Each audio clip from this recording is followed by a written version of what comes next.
घर आए मेहमान। राहुल अपनी पत्नी सीमा और अपनी मां के साथ रहता था।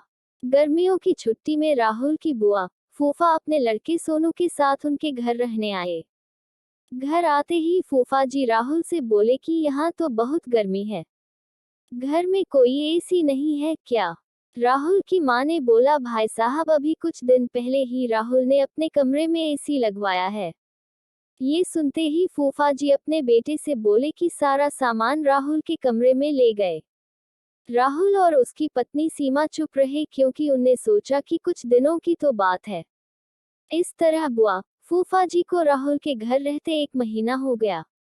राहुल ने अपनी माँ से पूछा कि बुआ जी कब जाने वाली है? हम कब तक ऐसे ही हॉल में सोकर अपना गुजारा करेंगे?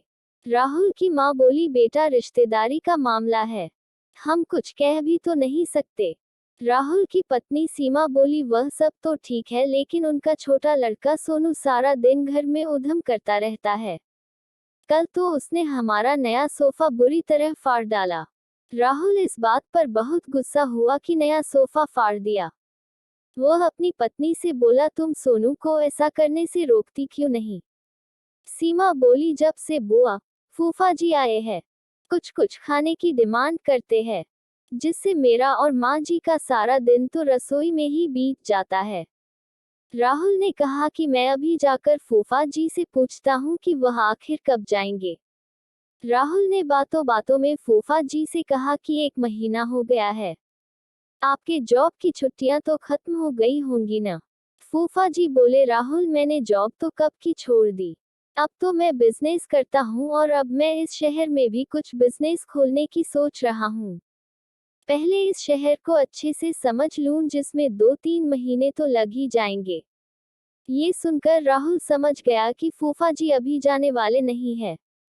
उसने यह बात अपनी पत्नी और माँ को बताई।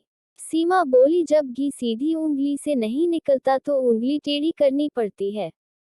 इनके साथ भी कुछ ऐसा ही करना होगा। आप ये काम अब मुझ पर छोड़ दीजिए।